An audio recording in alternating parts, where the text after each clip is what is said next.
जय हिंद दोस्तों, आप सभी को रोजगार विद हिमांशु चैनल पे स्वागत है। तो चलिए आज हम सीखेंगे रासायनिक समीकरण को संतुलित किस तरह से किया जाता है। हम आपसे एक वादा जरूर कर सकते हैं, अगर आप इस वीडियो को फुल वॉच कर लेते हैं तो आपको कभी भी रासायनिक समीकरण की दूसरी अन्य वीडियो देखने की आवश्यकता नहीं है। तो चलिए देरी न करते हुए हम वीडियो को स्टार्ट करते हैं। देखिए फर्स्ट क्वेश्चन है, आपको हम कुछ एग्जाम्पल लेकर आए हैं, एक एक करके सॉल्व करेंगे और आपको बताते रहेंगे कि किस तरह से समीकरण को संतुलित किया जाता है। देखिए फर्स्ट क्वेश्चन को लेकर चलते क्या है, फर्स्ट क्वेश्चन को लेकर चलते हैं। फर्स्ट क्वेश्चन क्या है, सोडियम हाइड्रोक्साइड को जब सल्फ्यूरिक अम्ल के साथ अभिक्रिया कराते हैं तो क्या बनता है, सोडियम सल्फेट और जल का निर्माण होता है। तो देखिए ना, ये संतुलित नहीं है, इधर सोडियम के एक अणु है, इधर सोडियम के कितने हैं, 2 अणु हैं।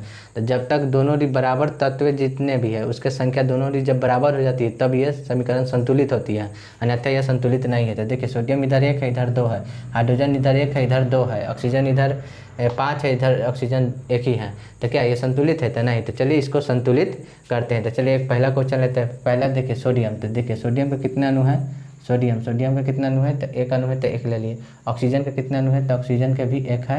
हाइड्रोजन के भी कितना अणु है, तो हाइड्रोजन के भी 1 अणु। इसको क्या करेंगे, डब्बा में बंद कर देंगे। अब दूसरा देखते हैं, इसमें हाइड्रोजन का कितने अणु है, तो 2 अणु है। हाइड्रोजन का कितने अणु है, नीचा लेते हैं, हाइड्रोजन का कितने अणु है, हाइड्रोजन के इसमें कितने अणु है, तो 2 अणु है। सल्फर के कितने हैं, तो सल्फर के 1 अणु है।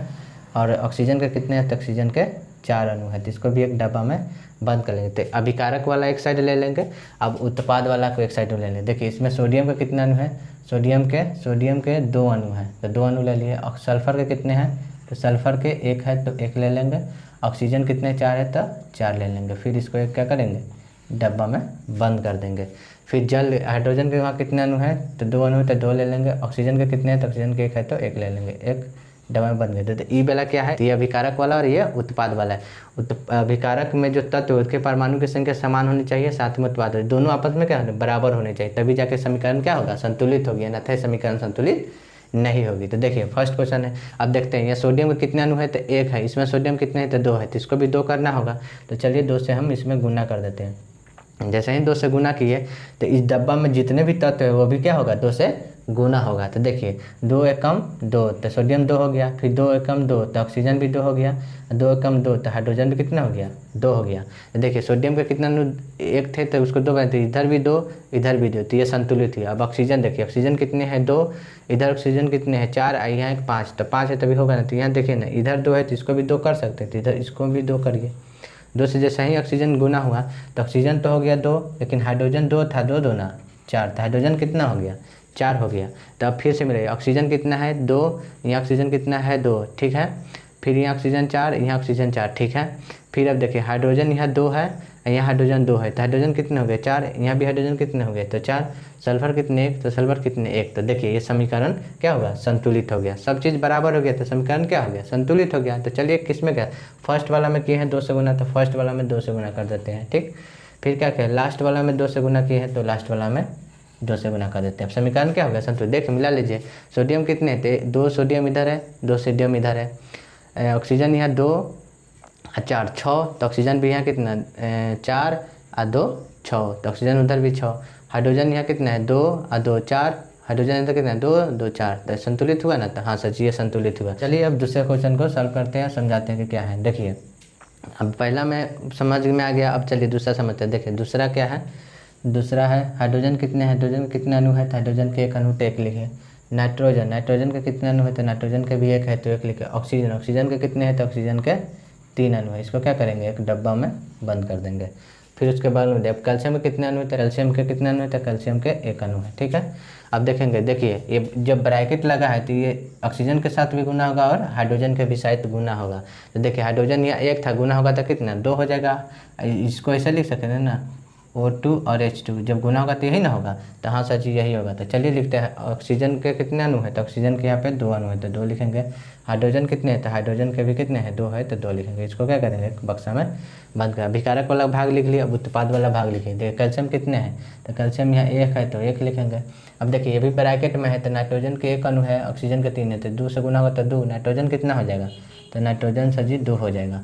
फिर ऑक्सीजन 3 था, जब 2 से गुना होगा तो 3 दूना 6, तो ऑक्सीजन कितना हो जाएगा, तो 6 हो जाएगा। इसको क्या करेंगे, एक बक्सा में बंद कर देंगे। फिर देखेंगे हाइड्रोजन का कितना अणु है, तो 2, ऑक्सीजन का कितने हैं, तो 1, तो हाइड्रोजन का कितने हैं, तो 2, ऑक्सीजन का कितने हैं, तो 1। इसको क्या करेंगे, एक बक्सा में बंद कर देंगे। अब मिलाएंगे कि इस तरह के तत्व इसके बराबर करेंगे। देखिए अब यहाँ पे देखिए हाइड्रोजन कितने हैं तो 1 है, इधर हाइड्रोजन कितने हैं 1, इधर हाइड्रोजन कितने हैं 2, तो इसमें क्या होगा 2 से गुना होगा। तो जी सर ये इसमें 2 से गुना कर दिए, जैसे ही गुना किए तो पूरा तत्व में हो जाएगा। तो हाइड्रोजन 1 गुने 2 यानी कि 2, फिर 2 एकम 2, फिर 2 तिहाई तो 6, तो ऑक्सीजन कितना हो गया 6। तो हाइड्रोजन देखिए इधर 2 हो गया, हाइड्रोजन इधर भी 2 होगा। अब इधर नाइट्रोजन 2 तो यहाँ भी कितना है नाइट्रोजन 2 नहीं है, ये नहीं, इसमें गुना हुआ तो 2 हो गया ना। तो हाँ सर जी ये भी नाइट्रोजन 2, ये भी नाइट्रोजन 2। ऑक्सीजन यहाँ कितना है 6, इधर ऑक्सीजन 6, तो ये संतुलित है। नीचे वाला देख लेते हैं। कैल्शियम कितना 1, तो कैल्शियम 1 ठीक है। ऑक्सीजन कितना है 6 व 2 8, यहाँ ऑक्सीजन कितना 6 1 7, इसमें 2 से गुना करना होगा। इसमें क्या करना होगा 2 से गुना करना होगा, तब ना जाकर ऑक्सीजन यहाँ भी 2 होता है। जैसे ही 2 से गुना होता है हाइड्रोजन कितना हो जाएगा 2 दूना 4 और 2 एकम 2। तब मिलाइए हाइड्रोजन कितना है 2 और 2 4, तो हाइड्रोजन इधर 4 ठीक, इधर भी 4 हाइड्रोजन, इधर भी 4 हाइड्रोजन। अब देखिए नाइट्रोजन कितना है 2, इधर नाइट्रोजन 2 ठीक है, संतुलित है। यहाँ ऑक्सीजन कितना है 6 और 6 और 2 8, ऑक्सीजन इधर 8, अब इधर ऑक्सीजन देखिए 6 और 2 8, ऑक्सीजन भी है, तो संतुलित हुआ। तो समझ में आया किस तरह से संतुलित हुआ। तो चलिए देखते हैं कहाँ कहाँ क्या। पहला टर्म में हुआ 2 से गुना, तो पहला में क्या करेंगे 2 लिख देंगे। दूसरा टर्म में क्या होगा लास्ट वाला में 2 से, तो यहाँ लास्ट वाला में क्या होगा 2 लिख देंगे। तो देखिए मिला के देखिए हाइड्रोजन कितने हैं तो 2 और 2, या 2 से गुना तो 4, तो हाइड्रोजन इधर 4 है तो इधर भी 4 होना चाहिए, तो कितना है 2 दूना 4, तो हाइड्रोजन इधर भी 4, तो संतुलित। अब देखिए नाइट्रोजन कितना है तो 2 है इधर, तो इधर भी 2 होना चाहिए, 2 एकम 2, तो इधर भी नाइट्रोजन 2।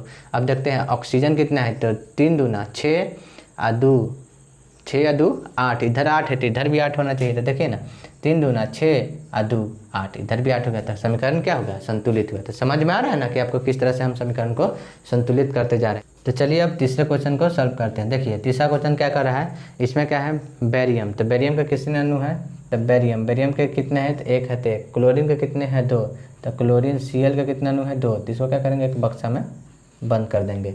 अब देखेंगे हाइड्रोजन के कितने अणु हैं तो 2, हाइड्रोजन के कितने हैं तो 2, सल्फर के कितने हैं तो 1, ऑक्सीजन के कितने हैं तो 4, इसको क्या करेंगे एक बक्सा में बंद कर देंगे। अब देखते इधर बैरियम के कितने हैं तो बैरियम के कितने हैं 1, तो 1 लिखेंगे। सल्फर के कितने हैं 1, तो 1 लिखेंगे। ऑक्सीजन के कितने हैं तो 4, तो 4 लिखेंगे। क्या करेंगे एक बक्सा में बंद कर देंगे। अब देखिए हाइड्रोजन के कितने हैं तो 1, तो 1 लिखेंगे। क्लोरीन के कितने हैं 1, तो 1 लिखेंगे। इसको क्या करेंगे बक्सा में बंद कर देंगे। अब देखेंगे कि बैरियम कितने, इधर वाला बराबर करना होता है, तो चलिए बराबर करते हैं। देखिए बैरियम कितना है 1 है, तो इधर भी बैरियम कितना है तो 1 है, तो ये संतुलित है।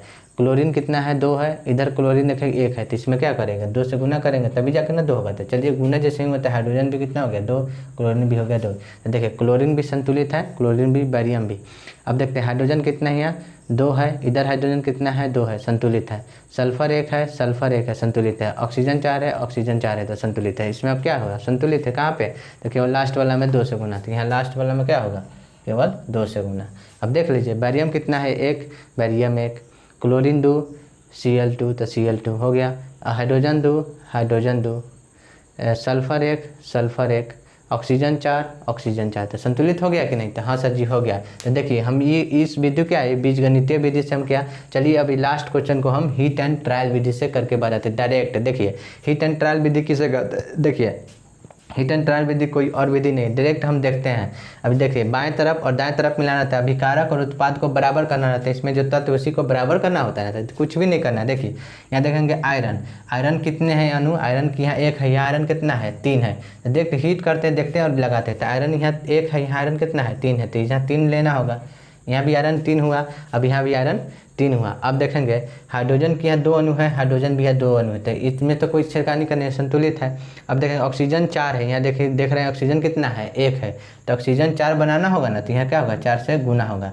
जैसे ही ऑक्सीजन 4 से गुना किए तो ऑक्सीजन तो 4 हो गया, लेकिन हाइड्रोजन कितना होगा 4 दूना 8 हो गया, तो हाइड्रोजन कितना हो गया तो 8 हो गया।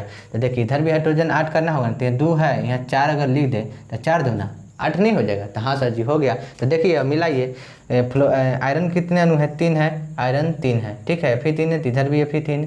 अब देखिए हाइड्रोजन कितने 4 दूना 8, हाइड्रोजन कितने 4 दूना 8, ऑक्सीजन कितने हैं तो 4, ऑक्सीजन कितने हैं तो 4, तो क्या ये संतुलित नहीं हुआ, तो हाँ सर जी ये भी संतुलित हुआ। आई होप आपको ये वीडियो अच्छी लगी होगी। अगर वीडियो अच्छी लगी होगी तो प्लीज़ चैनल को लाइक और सब्सक्राइब करना ना भूलिए। मिलेंगे फिर नेक्स्ट वीडियो में, तब तक के लिए जय हिंद जय भारत।